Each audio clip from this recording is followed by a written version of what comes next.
Merlina no es solo un personaje querido de la televisión de antes, sino que ahora se ha convertido en la tercera producción de Netflix que más reproducciones tiene en la plataforma, solo siendo superada por El Juego Calamar y la cuarta temporada de Stranger Things. Solo en su primer mes tuvo más de 1.2 mil millones de reproducciones en la plataforma de Netflix, lo cual más o menos se estima que serán como 150 millones de hogares viendo la serie. No es mi objetivo explicar por qué esta serie ha sido tan exitosa, porque sin duda deben haber varios factores que influyen en esta respuesta. Sin embargo, lo que sí me llamó la atención es la cantidad de personas que se mostraban interesadas en un personaje como Merlina alrededor del mundo. Merlina es oscura, antisocial, sarcástica, algo desadaptada, que busca estar por su propia cuenta y minimizar lo más posible la interacción con las demás personas. Y estas no son características que normalmente valoramos en nuestra sociedad occidental. De hecho, es todo lo contrario. Solemos celebrar más a las personas que tienen características opuestas a Merlina. Sin embargo, este personaje tiene algo que nos atrae a todos, como si representara algo que todos llevamos por dentro. ¿Lo han sentido? Por eso hoy quiero hablar sobre Merlina, pero más aún sobre un rasgo de la personalidad que es muy popular, sin embargo, normalmente mal entendido y mal utilizado en nuestro día a día, que es la introversión. Yo soy Chollos y bienvenidos a Behavioral Bills.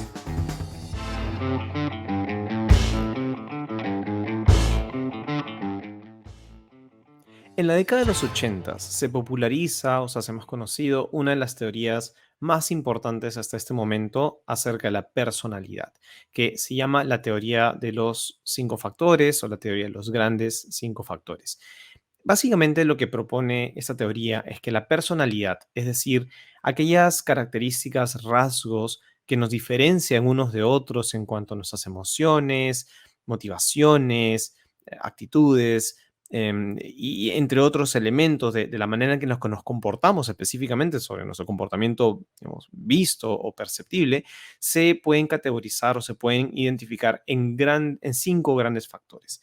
Y esos cinco grandes factores se refieren a apertura a nuevas experiencias, a conciencia, extraversión, agradabilidad y un último que es muy utilizado, que es el neuroticismo. ¿Ok? Me encantaría poder detenerme a explicar los cinco. Sin embargo, por un tema de tiempo, lógicamente, vamos a quedarnos en el caso, en el factor que más nos interesa para el día de hoy, que es justamente la extraversión. De seguro es bastante usual escuchar a una persona que diga, oye, tengo una amiga que es, ¿no?, súper alegre, muy divertida, que es el alma de la fiesta, nos hace reír, ¿no?, muy graciosa, y la escribimos como extrovertida, ¿no? Caso contrario, también podemos encontrar a gente que dice, no, yo tengo un amigo que es bastante, ¿no?, más retraído, más callado, más tímido, y lo categorizamos como introvertido.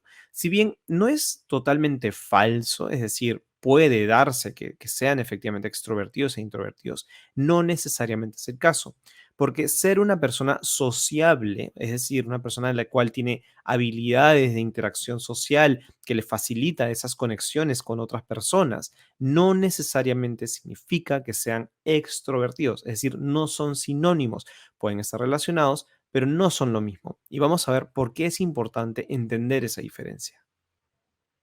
Lo que determina nuestro grado de introversión o extraversión tiene más que ver con la energía mediante la cual nos cargamos día a día. Es decir, una persona extrovertida, que claro, como decía, parece alegre y demás, más que sus características de alegría o dinamismo, lo que lo caracteriza, lo que lo hace extrovertido, es que estar rodeado de personas es lo que le carga de energía, ¿no es cierto? Es decir, estar en una fiesta, estar en un evento social, conversar, interactuar, más allá de que tenga habilidades para hacerlo, estar en esa situación lo carga, lo energiza, lo relaja, por así decirlo, ¿no es cierto? Mientras que a una persona introvertida en un escenario como el que estamos viendo en la foto, ocurre completamente lo contrario. Es decir, le drena energía, ¿no es cierto? La persona introvertida está rodeado de personas, no lo cargan, lo hacen sentir más agotado, ¿no es cierto? Entonces, esto es un tema muy importante en tomar en consideración, porque puede ser que haya una persona que no sea muy sociable, que no se le haga fácil la interacción de social, sin embargo, sí disfruta de estar rodeado de personas, ¿no es cierto? Sí está en todas las reuniones que hay del colegio, lo que fuese, o una forma mucho más fácil de identificar en qué grado, ¿no? Se disfrutan de esto. Es como que imagínense que terminan una semana dura de trabajo. ¿Qué es lo que estás esperando el fin de semana, no? ¿Una fiesta con amigos o quizás estar tranquilo en casa? Entonces, en el caso de un extrovertido, independientemente que sea tímido o no, estar con personas, muchas o pocas, le genera ese grado de, digamos, reconexión, de cargado de energía. Mientras que, por el contrario, a las personas de un corte más introvertido, el estar solas, el estar aisladas, lejos de grupos de personas, es lo que les carga energía, mientras que al extrovertido lo drena un poco, ¿no es cierto? Es decir, no significa que ninguno lo vaya a disfrutar más que el otro, pero que la energía con la cual uno luego puede retomar sus actividades es cargada por el introvertido, estando solo, quizás yéndose a un viaje, leyendo un libro en casa, no yendo a fiestas y no viendo otras personas, o quizás viendo a personas pero en grupos muy reducidos, mientras que el extrovertido estar en esa situación lo puede poner ansioso, lo puede como descargar, ¿no? Esa es la gran diferencia entre ser introvertido y ser extrovertido. Sin embargo, hay un tema muy, muy importante a considerar, y es que, a diferencia de lo que se cree, las personas no son o introvertidas o extrovertidas, sino que formamos parte de un continuo. Imagínense que es como una línea, como la que estamos viendo aquí, en la cual en un extremo, pues tenemos la introversión y en otro extremo tenemos la extraversión, ¿no? Una persona introvertida y una persona extrovertida. Nosotros no somos o uno o lo otro, como decía. Formamos parte o caemos dentro de esta línea. ¿Qué quiere decir esto? Que tenemos un poco de ambos. ¿Ok? Eso, por favor, es súper importante, es probablemente lo más importante que estoy tratando de transmitir. Todos tenemos un poco de introversión y un poco de extraversión. Difícilmente alguien está en la punta de cada una en este eje. Por ejemplo, en mi caso, ¿no? Yo personalmente he hecho el test varias veces y caigo normalmente, de hecho, la última vez que lo hice, he caído justo en un punto medio de la escala. ¿Qué quiere decir esto? Que existen momentos en mi vida en donde sí deseo esa conexión con otras personas, estar en un lugar público para energizarme y cargarme, pero también existen otros momentos donde solo quiero estar solo.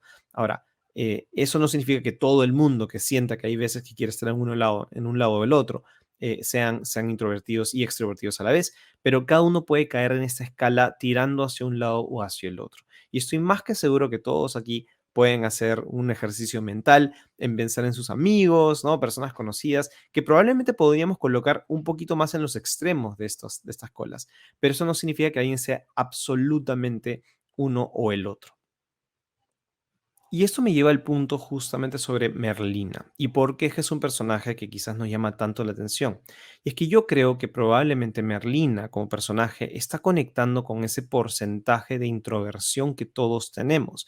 Como vimos, no somos extremos y lo que pasa es que estamos en una sociedad donde no se suele celebrar mucho la introversión, es decir, cuando tú ves a personas que probablemente no quieren estar mucho tiempo con otras o se drenan estando en situaciones sociales, normalmente las vemos quizás como raras, como diferentes, y solemos creer que es normal o que es mejor ser una persona sociable, extrovertida, muy animada. Entonces, Merlina lo que hace es mostrarnos que está bien, porque finalmente a Merlina no le interesa. Merlina, no voy a spoilear nada, porque finalmente ese es parte del personaje de siempre, ¿no? Es un personaje extraño, diferente, pero que no tiene problemas con ser diferente. Entonces, creo que probablemente conectamos justamente con eso, porque no estamos en el día a día acostumbrados a que alguien nos diga que está bien ser o aceptar nuestra introversión o el grado de introversión que tenemos. Y esto se nota mucho más cuando lo comparamos con, digamos, el otro personaje de la serie, que es Enid, ¿no?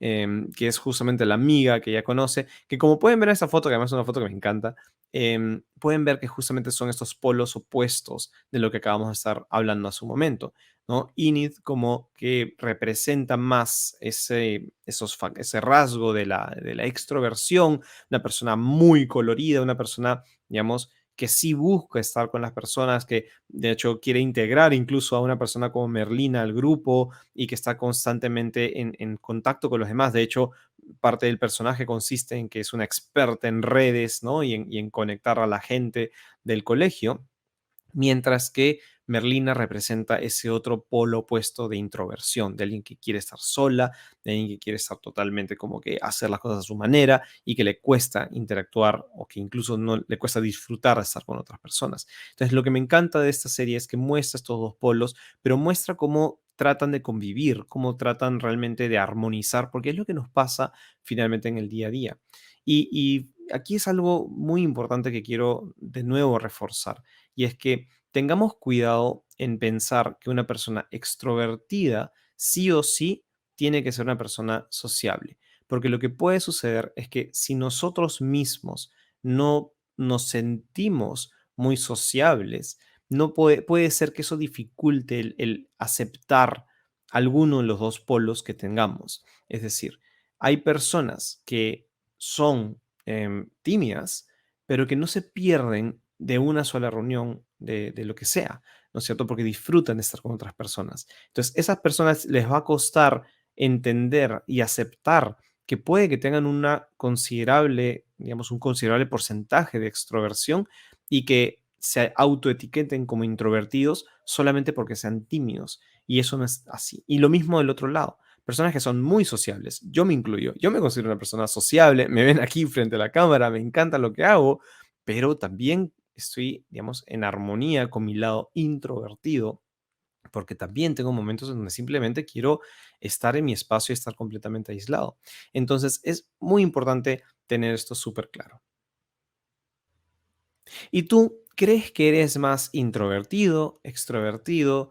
Quizás conoces a una persona que es muy sociable y muy amigable, pero que tú sabes que en el fondo le cuesta bastante estar en grandes grupos o incluso salir a juntarse con gente. O caso contrario, quizás conoces a esas personas un poquito más tímidas, que no suelen, ¿no? Tratar de buscar mucha atención, pero que nunca se pierden en una reunión, que siempre tratan de juntar al equipo, al grupo, etcétera. Si te interesa conocer el grado de extraversión que tienes, voy a dejar en la descripción del video un link que te puede llevar a un test que no es el test oficial de la teoría que acabamos de revisar. Ojo, quiero hacer mucho énfasis en eso. Sin embargo, me parece que primero es un test gratis, que siempre es importante, y segundo, yo personalmente lo aplico bastante en la gestión de mis equipos y en general en otros espacios con otras personas, y he visto que es bastante preciso o interesante en los resultados, por lo cual lo puedo recomendar. Y si has llegado hasta aquí, asumo que es porque te ha interesado el tema y has disfrutado del video, así que te agradecería un montón si puedes suscribirte al canal y marcar la campanita para que te avise cada que tengamos un nuevo video.